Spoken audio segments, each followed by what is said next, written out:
ಗುಂಡೆ ಹೊಡೆದ್ರಲ್ಲ ಇಲ್ಲೇನು ಮಾಡ್ತೀರಿ ಗೊಬ್ಬರ ಹಾಕ್ತಿರಲ್ಲ ಹಿಂಗೆ ಗೊಬ್ಬರ ಹಾಕ್ತೀರಿ ಗೊಬ್ಬರ ಹಾಕಿದಾಗ ಇದ್ರದ್ದು ಬೇರೆ ಎಲ್ಲೈತಿ ಬೇರೆ ಕಟ್ ಮಾಡಿದ್ರಿ ಹೌದಾ ಬೇರೆ ಕಟ್ ಮಾಡಿ ಇಲ್ಲಿ ಗೊಬ್ಬರ ಹಾಕಿದ ತಕ್ಷಣ ಈ ಗೊಬ್ಬರ ನೀವು ಬೇರೆ ತಗೊಂತ ಅದು ಒಂದು ವಿಚಾರನೆ ಮಾಡ್ತೀವಿ ನಾವು ಅನ್ಸತ್ತೆ ನಮ್ಗೆ ಹಂಗೆ ಈಗ ತಗೊಂತ ತಗೊಳಲ್ಲ ಈ ಬೇರ್ ಹಿಂಗೆ ಹರಿದೋಗಿರ್ತಾವ ಹಿಂಗೆ ಇವೆಲ್ಲ ಪುಡಿ ಪುಡಿ ಆದವು ಈ ಬೇರ್ ಜೀವ ಇರ್ತಾವ ಇದಲ್ಲ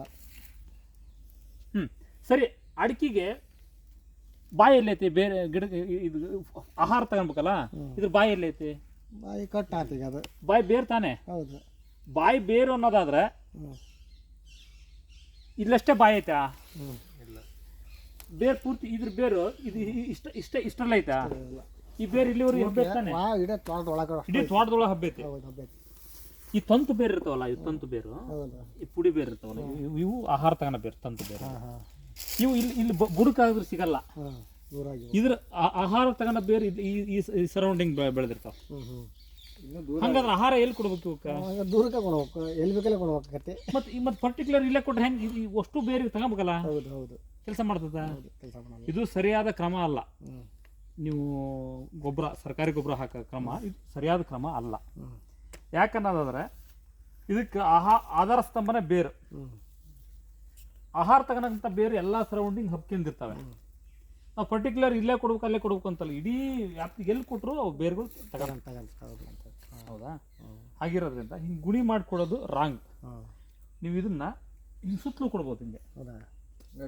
ಸುತ್ತಲೂ ಚೆಲ್ಬಿಟ್ರೆ ನೀರು ಹೊಡಿತಾ ಇರ್ತೀರಿ ತಗೊಂತಾ ಇರ್ತದ ಹಿಂಗೆ ಗುಣಿ ಪರ್ಟಿಕ್ಯುಲರ್ ಗುಣಿ ಮಾಡೇ ಕೊಡೋ ತಪ್ಪು ನೀವು ಆ್ಯಕ್ಚುಲಿ ಮಳೆ ಗೊಬ್ಬರ ಕೊಡೋದು ಈ ಟೈಮಿಗೆ ಕೊಡೋದು ತಪ್ಪು ಈಗ ಯಾವ ತಿಂಗಳಿದು ಡಿಸೆಂಬರ್ ನಾವು ಗೊಬ್ಬರಗಳನ್ನ ಸರ್ಕಾರ ಜೂನ್ 30 ಒಂದು ಗೊಬ್ಬರ ಕೊಡ್ಬೇಕು ಅವಾಗ ಹೇಳ್ರಿ ಜೂನ್ 30 ಒಂದು ಕೊಡ್ಬೇಕು ಸೆಪ್ಟೆಂಬರ್ 30 ಒಂದು ಕೊಡ್ಬೇಕು ಎರಡು ಗೊಬ್ಬರ ಮುಗಿಸ್ಬಿಡ್ಬೇಕು ಅದು ಮಳೆಗಾಲದಾಗ ಬರ್ತೈತಿ ಮಳೆಗಾಲದಾಗ ಬಂದಾಗ ಏನಾಕತಿ ಅಂದ್ರೆ ನೀವು ಗೊಬ್ಬರ ಮೇಲೆ ಹಿಂಗೆ ಕೊಟ್ರೆ ಮಳೆನೂ ಇರ್ತೈತಿ ಚೆನ್ನಾಗಿ ತಗೊಳ್ತೈತಿ ಹಿಂಗೆ ಗುಣಿ ಮಾಡ್ಕೊಡಪ್ಪ ಬರಲ್ಲ ಅಲ್ರಿ ಅದಕ್ಕೆ ಮಣ್ಣು ಮುಚ್ಚೋದು ಬೇಡ್ರಿ ಮಣ್ಣಿಗೆ ಏನು ಸುಮ್ಮನೆ ಹಿಂಗೆ ಹಾಕಿದ್ರೆ ಸಾಕು ನೀರ್ ಬಿದ್ದು ಇತ್ಲಾಗ ಇದನ್ನ ಗೊಬ್ಬರದ ಅಂಶ ಹೋಗತಿ ಅಂತ ಕೇಳೋದು ನೀರು ತೊಳ್ಕೊಂಡು ಹೋಗತಿ ಅಂತ ಹೇಳ್ತೀರಿ ಅದಕ್ಕೆ ತೊಳ್ಕೊಂಡು ಹೋಗಬಾರ್ದು ಅನ್ನೋದಕ್ಕೆ ನಾವು ಮೊದಲ ಒಂದು ಕ್ರಮಗಳದಾವ ಈ ಬಸ್ಸಿಗಾಲೆ ಹೊಡಿತಲ್ಲ ಬಸ್ಸಿಗಾಲೆ ಹೊಡೆದ್ ಮಣ್ಣು ಇಲ್ಲಿ ಹಾಕಬಾರ್ದು ಈ ಸೈಡಿಗೆ ಅಂಚೆಲ್ಲ ಕಟ್ಟಬೇಕು ಇದು ತೆಗ್ಗು ದೋಣಿ ಇದ್ದಂಗೆ ಇರ್ಬೇಕು ಈ ದೋಣ್ಯಾಗ ಸುಮ್ಮನೆ ಹಿಂಗೆ ಹಾಡ್ಕೊಂತ ಹೋದ್ರೆ ಸಾಕು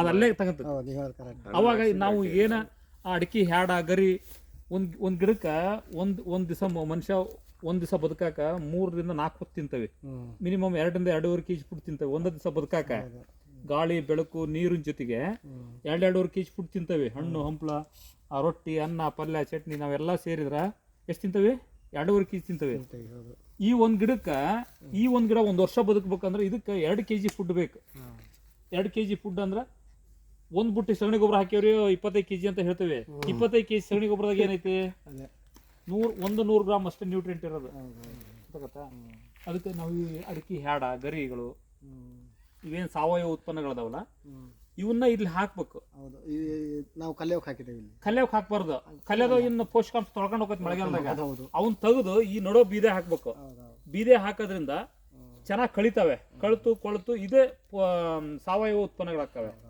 ಅದಕ್ಕೆ ನೀವು ಚೆನ್ನಾಗಿ ಕಳಿಬೇಕು ಅಂದ್ರೆ ಡಿಕಂಪೋಸರ್ ಅಂತ ಬರುತ್ತೆ ಅದನ್ನ ಡಿಕಂಪೋಸರ್ ಸ್ಪ್ರೇ ಮಾಡಿದ್ರೆ ಬೇಗ ಕಳಿತು ಗೊಬ್ಬರ ಆಗ್ತದೆ ಈ ತರ ಕೆಲಸಗಳನ್ನು ತೋಟದಲ್ಲಿ ಮಾಡೋದ್ರಿಂದ ಏನಾಗತ್ತೆ ಅಂದ್ರೆ ನಾವು ಇಳುವರಿಯಲ್ಲಿ ಚೆನ್ನಾಗಿ ತಗೊಬೋದು ಗೊತ್ತಾಗತ್ತೆ ನೀವು 450 ಗಿಡ ಅಂತೀರಿ ಎಷ್ಟು ಕ್ವಿಂಟಲ್ ಬಂತು ಅಂದ್ರೆ 25 ಕ್ವಿಂಟಲ್ ಅಂತೀರಿ ಅಲ್ರಿ ಒಂದ್ ಗಿಡದಾಗ ಎಷ್ಟು ಅಡಿಕೆ ಬಿಡ್ಬೋದು ಎಷ್ಟು ಕೆಜಿ ಬಿಡ್ಬೋದು ಒಂದ್ ಗೊನ್ಯಾಗ 15 kg 15 kg ಒಂದ್ ಗೊನೆ ಬರ್ಬೋದು ಅನ್ನೋದಾದ್ರೆ 60 ಕ್ವಿಂಟಲ್ ಆಗ್ಬೇಕು 60 ಕ್ವಿಂಟಲ್ ಹಂಗಲ್ಲ 15 kg ಒಂದ್ ಗೊನೆ ಆದ್ರೆ ಎರಡ ಗೊನೆ ಹಿಡ್ಕ 30 kg ಆಯ್ತು 30 kg ಇಂಟು 450 ಹೊಡಿ ನೋಡಿ ಎಷ್ಟಾಗತ್ತೆ 130 ಕ್ವಿಂಟಲ್ ಆಯ್ತು ಮತ್ತೆ 130 ಕ್ವಿಂಟಲ್ ಎಲ್ಲಿ ಐತಿ ನಿಮ್ಮ ತೋಟದಾಗ ಅಡಿಕೆ ಈಗ ಹಂಗಂತ ಹೇಳಿ ಎಲ್ಲದರಲ್ಲೂ ಅಷ್ಟು ಬರಲ್ಲ ಆನ್ ಅಂಡ್ ಎವರೇಜ್ನಾಗ 15 ಈಗ ನಮ್ಮ ಫಾರ್ಮರ್ 25 kg ಅವ್ರಿಗೆ ಗೊನೆ ಬಿಟ್ಟ ಒಂದೊಂದು ಗೊನೆ ಆನ್ ಅಂಡ್ ಎವರೇಜ್ನಾಗ ಈ ಸತಿ ತೊಗರ್ಸಿ ಹನುಮಂತಪ್ಪ ತೋಟದಾಗ 100 ಕ್ವಿಂಟಲ್ ಅಡಿಕೆ ಬಂತು ಒಂದು ಎಕರೆಕ್ಕೆ ಹೆಂಗೆ ಬಂತು ಆನ್ ಅಂಡ್ ಎವರೇಜ್ನೇ ಬಂತು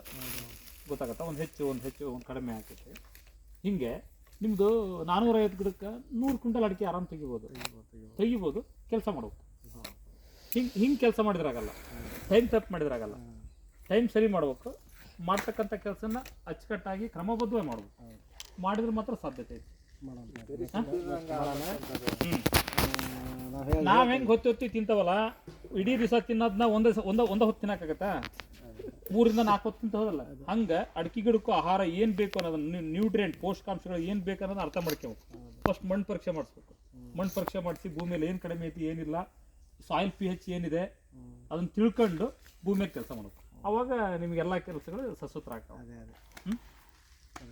ನಾವು 450 ಗಿಡಕ್ಕೆ ಫುಡ್ ಹಾಕ್ದಂಗೆ ಮತ್ತೊಂದು 2 ಎಕರೆ ತೋಟ ಕಟ್ಟಕ್ಕೆ ಹೋಗೋದು.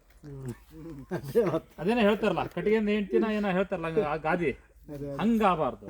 ನಾವು ಆ್ಯಕ್ಚುಲು ಇಲ್ಲೇನಪ್ಪ ನಾವು ಮಾಡಿ ಇಲ್ಲಿ ಕರೆಕ್ಟಾಗಿ ಕ್ರಮಬದ್ಧವಾಗಿ ಕೆಲಸ ಮಾಡಿದ್ರೆ ಇಲ್ಲಿ ಅದ್ಭುತವಾಗಿ ಇಳುವರಿಯನ್ನು ತೆಗಿಬೋದು. ಹೌದು. ಇಲ್ಲ, ಇದು ನಾನು ನೆಕ್ಸ್ಟ್ ತೆಗಿಬೇಕು.